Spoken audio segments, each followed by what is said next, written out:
So, there was this one night. I remember it clear as day when I caught Sarah sneaking into my bedroom. Yeah, my own roommate. And no, I wasn't home at the time, which just makes it all weirder, right?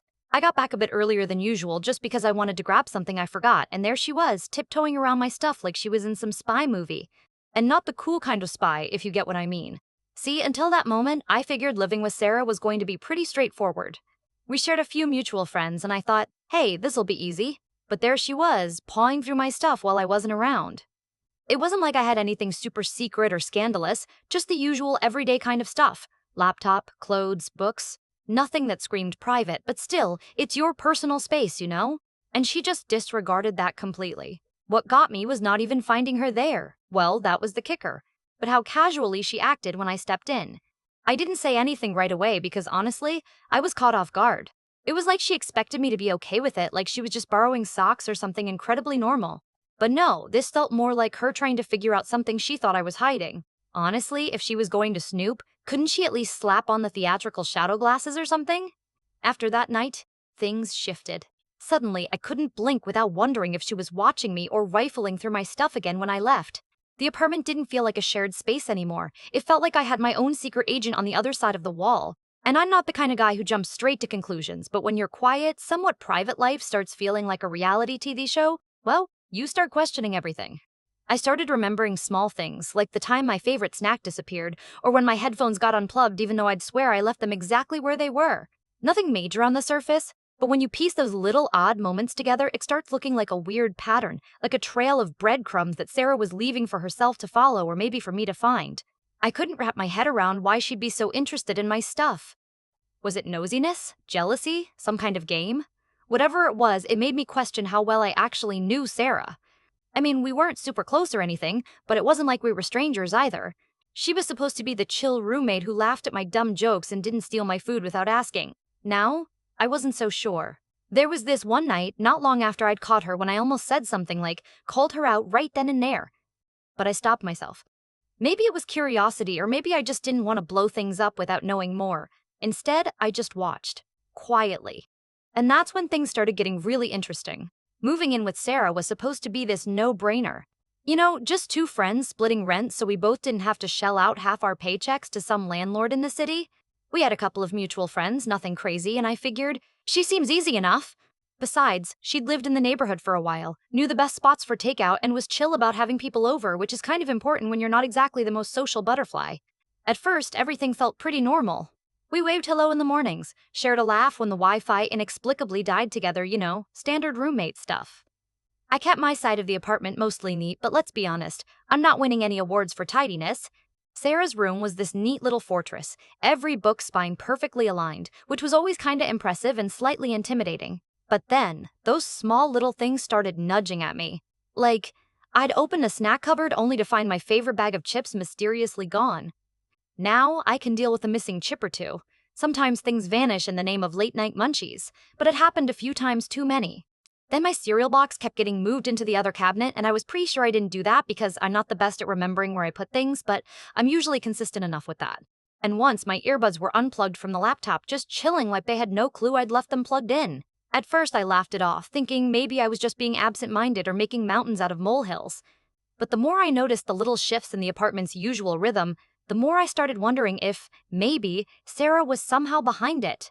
It was never anything major, but enough to make me pause and think, wait, did she move this? Or did I? Sometimes I'd catch fleeting glances when she thought I wasn't looking quick, almost guilty-looking flickers across her face when I asked where something was or if she'd seen my stuff. Each time, she'd flash a quick smile, say, oh, I wasn't touching your things, just, cleaning, with an eyebrow raised like she expected me to buy it. Which, to be fair, I sort of did. But only because I wanted to believe in the innocent roommate narrative I'd built up. But then came the weirdest part, rearranged furniture. You'd think that after living together a few weeks, the place would settle into some kind of routine, right? Not quite. One morning, my desk chair was shoved a little to the side, or my headphone hanger had mysteriously flipped upside down. I mean, come on, who does that? It's like a puzzle made by someone who really enjoys minor chaos. And honestly, I was stuck in this uncomfortable place between suspecting Sarah was up to something and fearing I was just losing my mind. Was I really paranoid, or was there some strange game unfolding I hadn't signed up for? The more I tried to brush it off, the louder the little odd details seemed to shout at me, turning my easy roommate's plan into a low-key mystery. I kept catching myself double-checking that my laptop was closed tight before leaving the apartment, or that the door was locked, not because I was worried about strangers, but because of her. Well, I kept thinking about her anyway. It's not like she ever outright cursed or flicked through my stuff while I was there, but the signs were piling up. Missing food, minor disruptions, those glances that didn't quite sit right, all these small flickers felt like flashing neon signs I just couldn't turn away from. One day, Max dropped by unexpectedly. You know Max? Our mutual friend who's basically the human embodiment of too honest for his own good. I found myself blurting out some of the weird stuff. Man, Sarah's been acting weird, like moving my things around and eating my snacks. He raised this suspicious eyebrow, smirked, and said something like, "That's just her way of saying she likes you, or she's a ninja. Either way, you're living in a sitcom now." The joke kind of cracked the tension for a moment, but didn't really explain anything. I wasn't just dealing with quirky roommate antics. There was something beneath the surface, nudging at me with every rearranged drawer and every vanished granola bar. I started thinking back to the first week we moved in. Sarah was friendly but kind of guarded, like she was comfortable enough to joke and chat but didn't want to open too many doors. Now, it made sense in a weird way. Maybe those little disturbances were more than forgetfulness or harmless pranks. Maybe they were signs of something else, something quieter, maybe even lonely. Or, maybe she just really liked my chips. The apartment felt different now, less a shared living space and more like a house with a secret room you're not allowed into but can't stop wondering about. I didn't want to push too hard because a roommate situation is delicate. You don't want to turn your home into a detective show. But at the same time, curiosity had that way of curling up in your lungs and refusing to let go. So, yeah, I was caught in this awkward limbo, not sure if I should chalk it all up to paranoia or start recording a hidden camera somewhere. And honestly, I wasn't sure which choice felt weirder. One evening, after a long day, I caught myself staring at the hallway outside my door, wondering if Sarah was just out for a late-night walk or quietly nosing around like she had before. I told myself to chill, told myself people mess up sometimes, that maybe I was imagining things. But deep down, I knew that little voice inside me, the one always asking, why, wasn't going anywhere just yet. Watching Sarah from the corner of my eye became this weird new pastime I never thought I'd have. Like some reluctant detective drawn into a case about my own life, right under my nose. I mean, who becomes suspicious of their own roommate? Apparently, I did. And the more I tried to ignore it, the more obvious it felt that Sarah's schedule wasn't exactly predictable. Most nights, she'd vanish into her room around midnight only to pop out at strange hours, like 3 a.m. Or 5 a.m. Quiet as a mouse, sometimes clutching her phone or pacing the living room like she was rehearsing for an audition no one knew about. I'd catch bits of her on calls, hushed and urgent, voices dropping low or snapping into something sharp and clipped. It wasn't the casual, "Hey, wanna grab dinner?" I'd expect from normal roommate chatter, but rather something heavier, like she was carrying a weight I couldn't lift. One night, I was up later than usual, nursing a stubborn case of insomnia. I'm not proud of this, but curiosity got the better of me. I shuffled toward the living room doorway, which was just close enough to her room to catch snatches of conversation. Her voice was low, deliberate. "You don't understand," she said, voice trembling slightly. "If this gets out—" Mom can never find out. Not yet. That one line gripped my chest with this sudden chill. Mom? What was going on? I fought the urge to push open the door, the walls suddenly too tight around me. Instead, I stayed rooted, listening to her voice blend with another, a slight hiss of reassurance from the other end of the call. I wasn't sure if I was more shocked or relieved that Sarah was wrestling with something massive, something she hadn't told me and probably wasn't ready to. The snooping, the odd hours, the rearranged things, it wasn't just quirks or pranks, this was the surface of something deeper. The next day, I couldn't just pretend I hadn't heard that. I mean, what do you do when your roommate has secrets that feel bigger than snack theft or misplaced earbuds? I caught her in the kitchen, making coffee in the morning quiet, looking a little more tired than usual, like someone who'd been running on empty for too long. I cleared my throat, trying to sound casual but failing spectacularly. "Hey, about last night, I couldn't help but overhear a bit." Her eyes flicked up, sharp and guarded like a deer caught in headlights. For a moment, there was just this heavy silence. Then, without missing a beat, she tilted her head and said with this tiny, wry smile, "So you're the one I've been unknowingly talking to about classified government secrets." I blinked. "Wait, what?" "Relax. I'm kidding," she shrugged, but there was a flicker in her eyes, something unreadable.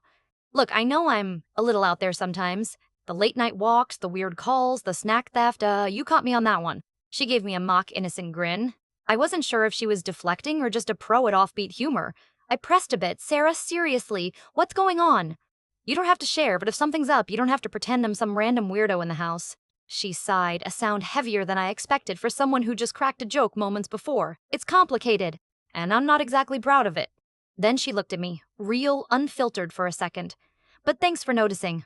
Not what I expected, not at all. She wasn't just some snack thief or space invader. There was something human and raw beneath all the strange behavior. And somehow, in that quiet exchange, the apartment stopped feeling like a battleground of suspicion and started to feel, real. I nodded slowly. All right, no pressure. Just, if you ever want to talk, I'm here. Sarah gave me another half smile. Yeah, maybe one day. For now, I guess I owe you an apology and maybe a replacement bag of chips. A small peace settled in after that. Maybe the weirdness wouldn't go away, but now it felt less like a mystery to solve and more like a story we were both part of, one I hadn't been prepared for but maybe needed. Still, questions bubbled beneath the surface, and I wasn't about to stop wondering. Who was the Sarah behind the midnight calls and secretive whispers? And what exactly was she so desperate to keep hidden? That night, as I closed my door, I realized this roommate gig was going to be a lot more interesting than I'd ever imagined. It didn't take long before Sarah started opening up in her own way. Not all at once, not like some dramatic reveal, but in those little cracks where the light gets through. One evening, after we'd both come back from work, she dropped her bag on the floor and just sat at the kitchen table, looking almost fragile like a twig caught in a gentle breeze.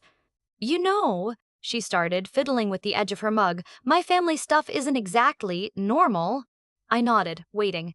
She took a breath, hesitated, then said, I'm dealing with some medical stuff, something my mom doesn't know about yet. That's part of why I'm so cagey. It's sort of in remission now, but back then, I guess I was trying to figure things out on my own. Hearing her say it aloud, the puzzle pieces of her sneaking around, those late-night pacing sessions, the secretive phone calls, they all made sense. She wasn't being distant because she wanted to be sneaky. She was navigating this mountain of something heavy and complicated, trying to keep it from turning her life upside down. I surprised myself by reaching out and saying, Why didn't you say anything? You didn't have to handle all that by yourself. She shrugged, voice soft. I guess I didn't want pity or to feel fragile. Plus, my mom's very protective, and sometimes I just want to be seen as normal for a little while. For a moment, the little apartment felt huge with all this unspoken emotion spreading between us. I realized that her odd behavior wasn't about me at all. It was about a secret struggle she was quietly carrying. From then on, the vibe shifted. The snack disappearances? We joked were her comfort food credits. The rearranged stuff? Maybe moments when she felt scattered and just needed some control over something small. The odd hours? Late-night check-ins with doctors or support groups? Even Max dropped some sympathy once I shared the real story. Sarah and I started sharing small bits of our lives, sometimes over cups of tea, sometimes during those quiet mornings when the city was still waking up. Our friendship grew in this unexpected way, less about roommate casualness and more about this shared space of trust that hadn't been there before. But yeah, even with this closer connection, some questions remained. Like, I'd catch her staring at her phone with a flicker of worry, or sometimes get a vague, can't talk now when I asked about certain calls. She'd tell me it was all routine, just doctor stuff, but there was something else, a quiet tension I wasn't sure she'd ever let go of completely. Sometimes I wondered if I'd crossed a line by eavesdropping or piecing together her life without her consent. Did she need someone to notice, or just a chance to choose when to share? It was a fine line, one that made me second-guess how much I should pry. The thing is, life with Sarah never got dramatically simpler, but it became strangely comforting in its unpredictability. It was like living with someone who carried a hidden universe inside her, sometimes tempestuous, sometimes calm, but always real. And maybe that's what roommates are supposed to be for in the end, more than just sharing rent and groceries, but navigating whatever chaos life throws at you side by side. I guess the biggest takeaway? She wasn't just the roommate who knew too much. She was the roommate who turned out to need someone to see her, even if it took sneaking around a little to make that happen. And honestly, that made all the weirdness worth it.